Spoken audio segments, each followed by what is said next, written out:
Assalamualaikum warahmatullahi wabarakatuh. Kembali lagi bersama saya Hamzah di channel Minimatika. Pada kesempatan kali ini saya akan membahas materi tentang turunan trigonometri.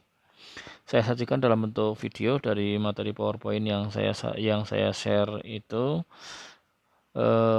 Bahan ajar ini saya sajikan supaya bisa menjadikan sebuah media yang interaktif dalam kalian belajar tentang matematika peminatan, khususnya untuk materi turunan trigonometri. Oke, standar kompetensi atau juga kompetensi dasar yang akan kita capai pada pertemuan kali ini yaitu mendeskripsikan konsep turunan fungsi trigonometri itu sendiri. Kemudian indikator yang akan kita capai ada dua. Yang pertama adalah menjelaskan turunan pertama fungsi trigonometri sendiri dan menentukan turunan pertama fungsi trigonometri yang sederhana. Yang berikutnya, prasyarat sebelum masuk ke materi dari turunan trigonometri itu sendiri.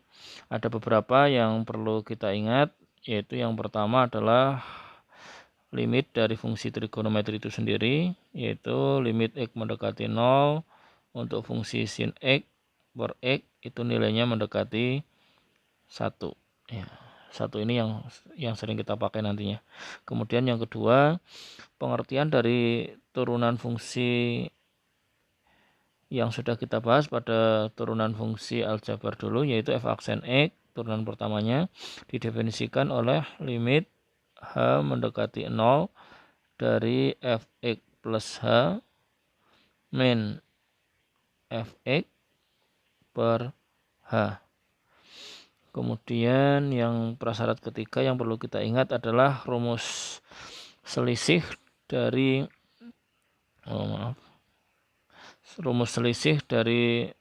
fungsi trigonometri itu sendiri. Yang pertama adalah rumus untuk sin alfa min sin beta. Ya, kita kenal rumusnya adalah 2 cos, betul. Yaitu di sini adalah alfa plus beta per 2 sin alfa min beta per 2, setengah jumlah dan setengah selisih. Dan yang terakhir yang perlu kita ingat untuk materi ini adalah rumus selisih untuk bentuk cos. Cos alfa min cos beta. Ini didefinisikan oleh min 2 sin sama di sini setengah jumlah alfa plus beta per 2 sin yang belakang adalah setengah selisih alfa min beta per 2. Ya. Paling tidak 4 prasyarat ini yang harus kalian ingat kembali. Ini akan kita pakai untuk mendefinisikan dari fungsi trigonometri itu sendiri. Oke, lanjut pembahasannya. Yang berikutnya adalah kita akan mendefinisikan bahwa untuk fx sama dengan sin x, turunan pertamanya didefinisikan yaitu f aksen x sama dengan cos x, atau dengan kata lain turunan dari sin x adalah cos x. Kita akan lihat buktinya, kita akan buktikan menggunakan definisi dari turunan itu sendiri. Ya, f aksen x itu didefinisikan oleh limit h mendekati 0 fx plus h, ya, karena di sini fx-nya adalah sin x, berarti fx plus h-nya adalah sin x plus h, betul. Dikurangi fx-nya adalah sin x per h. Ya, kita uraikan, tadi kita sudah kenal juga untuk sin alfa min sin beta. Ini limit h mendekati 0, saya tulis dulu. Sin alfa min sin beta tadi rumusnya adalah 2 cos setengah jumlah, berarti ini kita jumlah dibagi 2. Berarti kalau kita jumlah hasilnya adalah 2x plus h per 2. Betul sekali. Kemudian sin dikurangi atau selisih, berarti x plus h dikurangi x adalah tinggal h per 2. Ini dibagi oleh h. Ya. Kalau angka 2 ini kita manipulasi, ini bisa kita pindah ke bawah sini. Ya, jadi kalau h per 2, 2-nya ini penyebut pecahan bisa dibalik menjadi 2 kalinya ini.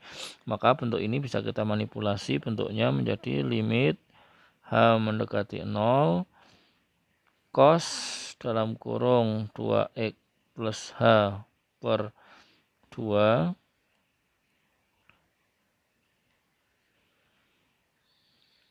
kali, saya tulis sin H per 2 per bawahnya ini bisa ditulis menjadi H per 2. Nah, 2-nya ini adalah 2 yang atas ini kita manipulasi. Nah, kalau kita lihat untuk limit yang ini, sin, saya lingkari ini, H per 2 per H per 2, ini sesuai dengan definisi dari limit trigonometri sendiri tadi, yaitu nilainya mendekati angka berapa tadi? 1. Sehingga ini bisa kita tulis hasilnya menjadi, kalau saya substitusi hanya 0, berarti menjadi cos 2x plus 0 per 2 dikali 1. Sehingga kita peroleh ini menjadi cos x. Ya, ini terbukti. Ya, kira-kira seperti ini pembuktiannya. Ya. Oke, nanti bisa kalian ulang kembali jika belum memahaminya. Kita skip aja. Kemudian untuk yang kedua, dengan cara yang hampir sama untuk fx sama dengan cos x, ini didefinisikan turunannya f aksen x adalah min sin x. Nah, buktinya hampir sama. Kita menggunakan definisi dari turunan itu sendiri, bahwasanya f aksen x itu didefinisikan oleh apa tadi? Limit h mendekati 0, fx plus h, berarti di sini menjadi cos x plus h dikurangi fx-nya adalah cos x, ini ya fx-nya ya. Nah, per h. Ya. Kemudian cos min cos, tadi kita juga sudah mengingat kembali rumusnya cos min cos adalah min 2 sin setengah jumlah, berarti x plus h ditambah x, berarti jadinya 2x plus h per 2. Kemudian sin lagi dikurangi, berarti jadinya h per 2 per h. Ya, sama dengan tadi kita manipulasi angka 2-nya ini, sehingga bentuknya menjadi limit h mendekati 0 min sin dalam kurung 2x plus h per 2 sin h per 2 per bawahnya adalah h per 2. Dengan cara yang sama seperti tadi, ini kalau saya pasangkan, yang saya lingkari ini mendekati berapa tadi? 1. Sehingga kita peroleh nilainya tinggal, kalau saya substitusikan h mendekati 0-nya, berarti menjadi sin dalam kurung 2x plus 0 per 2, betul, dikali nilainya ini mendekati 1, sehingga diperoleh menjadi sin min ya. Ini 2x per 2 adalah x ya. Terbukti ya. Itu jadi caranya hampir sama, cuma bedanya tadi adalah sin kurangi sin, sekarang adalah rumus untuk cos min cos. Itu oke, berarti bisa disimpulkan bahwasanya turunan dari sin x itu adalah cos x, kalau turunan dari cos x adalah min sin x. Oke, lanjut kita lihat beberapa contoh soalnya mungkin.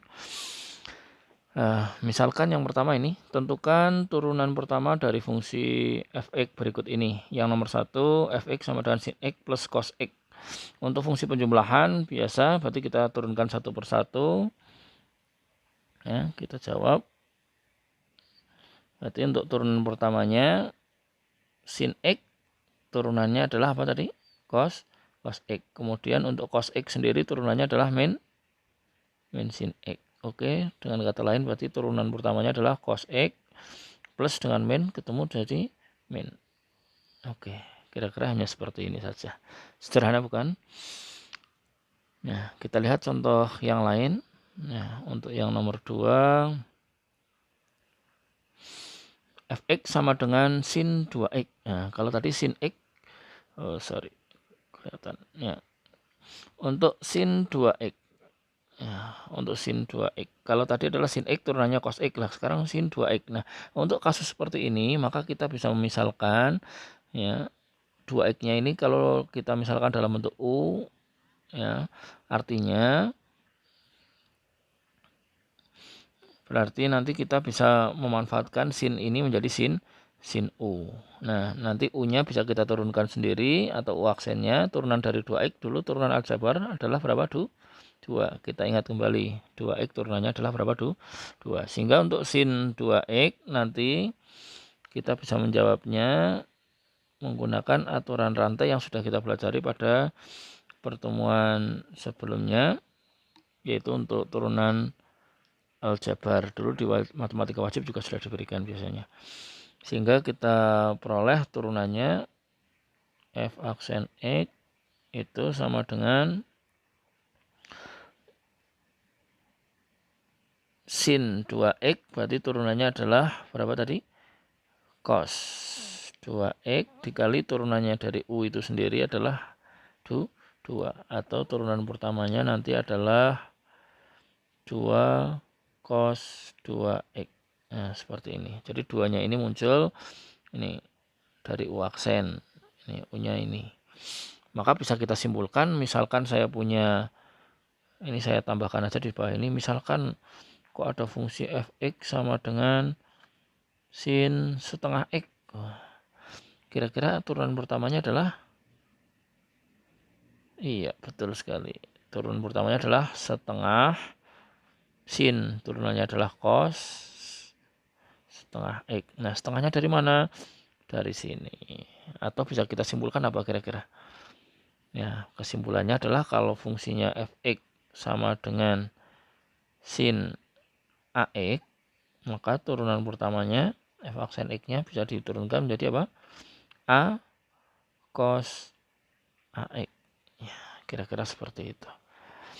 Itu untuk contoh yang kedua. Nah, oke, masih ada contoh lagi satu kayaknya. Ya, untuk yang ketiga, 3 cos 3x. Nah, hampir sama dengan nomor 2 tadi, ya, cuma di sini cos.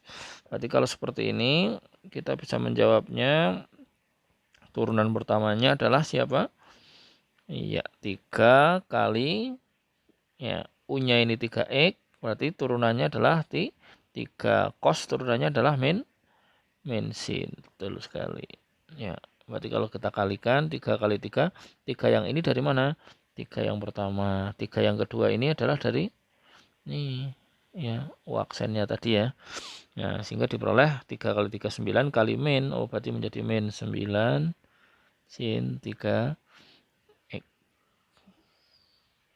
Seperti itu kira-kira. Oke, saya kira sangat mudah untuk pembahasan pada pertemuan pertama. Kita cukup membahas beberapa materi yang sederhana itu dulu. Nanti kalian bisa latihan, sudah saya berikan beberapa latihan soal. Ini ada 5, silahkan nanti bisa kalian coba untuk latihan secara mandiri. Oke, saya kira itu, ini ditulis dari sumbernya dari buku Matematika Erlangga, kemudian ini saya susun secara pribadi. Alhamdulillah kita sudah menyelesaikan untuk bagian pertama ini. Semoga bermanfaat dan kita ketemu pada pembahasan di sub berikutnya.